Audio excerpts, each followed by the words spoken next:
I'm Ivan Reitman, director of Ghostbusters and Ghostbusters 2, better known as Dad. And I'm his son, Jason Reitman, director of Ghostbusters Afterlife. Ghostbusters Afterlife is a movie about a family that's being made by a family.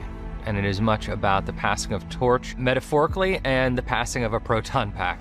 It was very emotional to see that story living again after so many years through my son. The original Ghostbusters film is about friendship, and Ghostbusters Afterlife is about family. The original Ghostbusters are kicked out of their jobs at Columbia University and go to open up this ghostbusting company in a firehouse.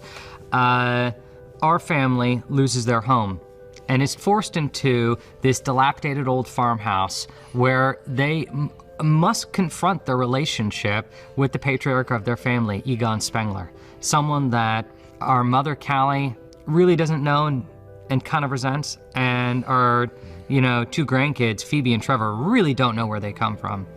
I play Trevor, and he's this kind of city kid, and he's obsessed with cars, and he's kind of a normal but awkward teenager, and when his family gets evicted, he doesn't really know what's gonna happen, so he's kind of annoyed at everything.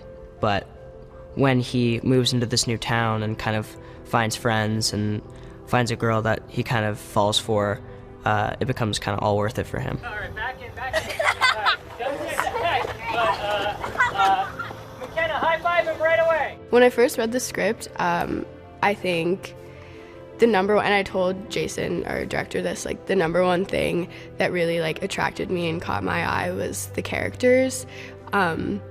And just how unique and individual every character is. There's podcasts with this crazy unique personality. Just Phoebe, Trevor, all of the characters really stood out to me. And were just really complex and interesting to me. That was the thing that I was wow, I love this script because I love these people. And fire! Stop. Get the trap. Yeah! That was awesome. I gotta say, that was pretty cool. So now I'm gonna give you a high five. I told you to trap him. Okay. It's fine. We'll get him next time. Okay? Yeah. Okay. She's really smart, and she's very into experiments and science, and whenever we kind of are first introduced to her, she's in her room and there's a giant hole in the wall, and she's pulling cords and sniffing things out, and she causes a power out in the whole house, so that's really funny. And she's really, really incredibly smart. Egon smart. Hey! Hey, this is Podcast. He's my friend.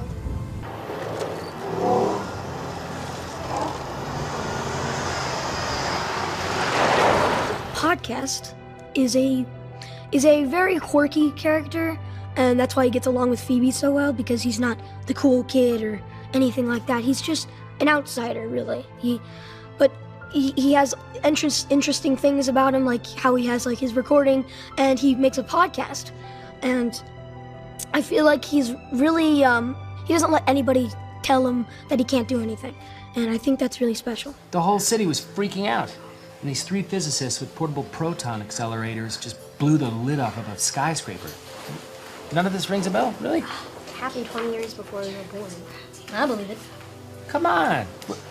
They made a movie about it in the 90s. There's an interesting thing that happens, and it happens in phases. The first time I read the script, I'm thinking, oh my God, I know these characters, and something might be described in the script, and I'll think, that's kind of a nod to the original. I remember a scene like this in the original, or I'll remember that dialogue being spoken, or somebody sitting in a chair like, I saw in the original. And as each thing would kind of reveal itself in the script, the first time I would get chills and think, oh, this is such a cool way to do it, and it's really exciting, and you want to tell lots of people, we can't say anything to anybody. And so, with each one, I would get more and more excited.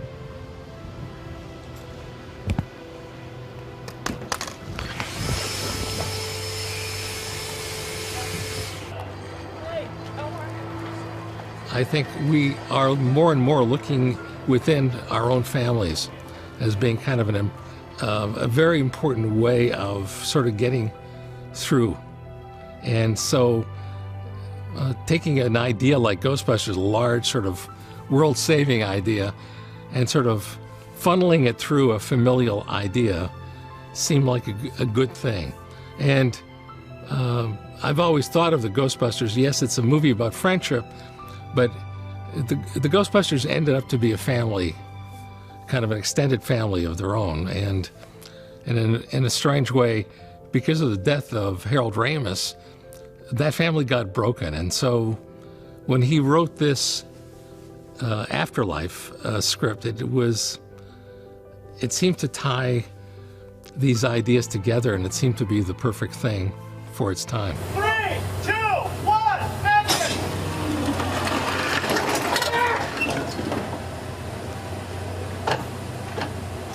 I wanted to tell a story about 3 generations of a family. About a mother who doesn't know her father, a granddaughter who doesn't even realize who she is yet. I've always loved stories about characters who find out that they are unique, who find out that they are special. Every one of us has gone looking through our grandparents' attic or basement, hoping to find something that, solves some mystery or lets us in on some secret about our past. We hope to find out that we are special, that we are significant. And this is the moment I wanted to explore. Going into a basement and finding a proton pack. And what does that reveal about who you are and where you come from? And what does that reveal about the adventure you're about to go on?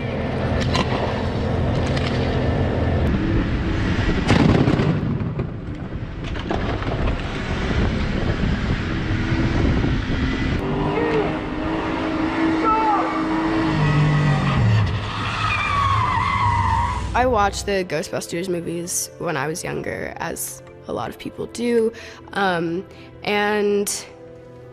at the time I was like, wow, this is funny, like I had never seen anything like this before, and many years later now, my best friend came to visit me on set, and she had never seen the original movie before, and I showed it to her, and she was like, wow, this is really funny, like this is really good, and I think there's kind of like a universality to the comedy that like even a 19-year-old black girl in 2019 can watch it and say, this is really funny and entertaining, and it kind of like transcends a lot of boundaries that I think other movies have, and yeah, so it's obviously been like really incredible to be a part of it.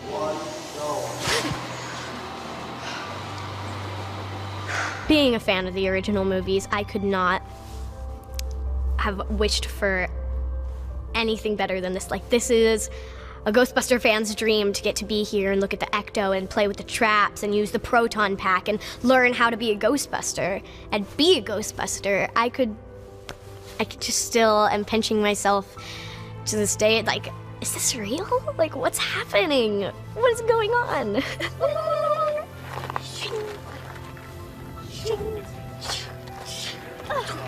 Nani?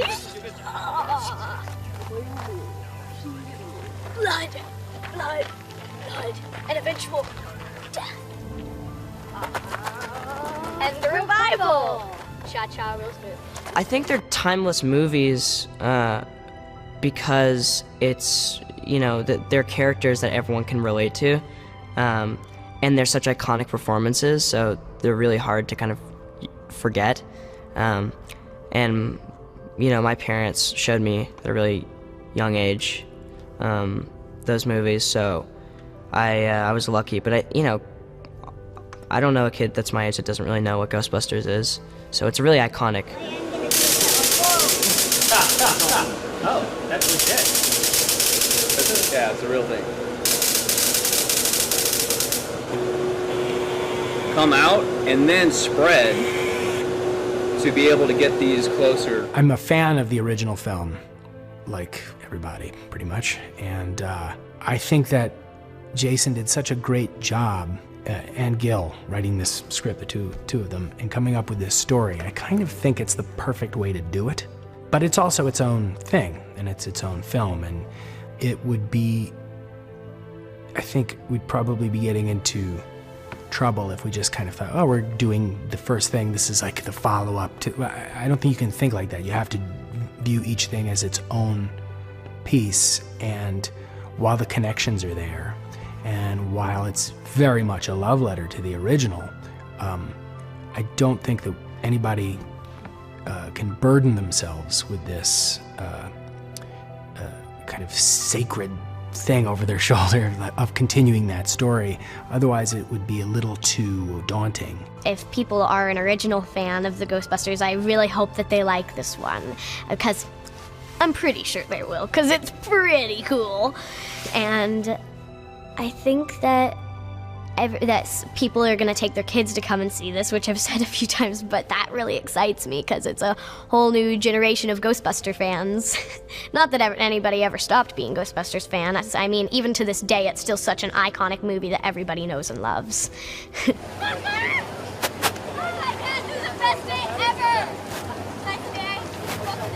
I think that it's a really special movie, and I think that it's an amazing love letter to Ghostbusters 1 and 2, and a really faithful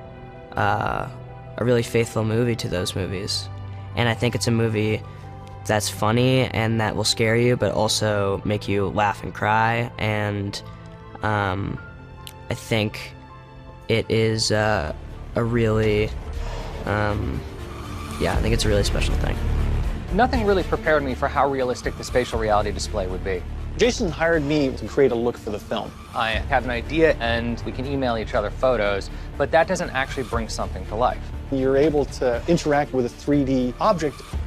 I may have dozens of different designs that require feedback. Anything that I can use as a tool to be more efficient and be able to communicate concise, detailed notes to artists is valuable to me. I looked into the screen and it's though I was flying over Ecto 1. I'm pinching the car, I'm moving it with my hand, and I can access any point on the car. It's an opportunity to really get on the same page from a design sense and show a director what you're intending. It's a really exciting piece of technology.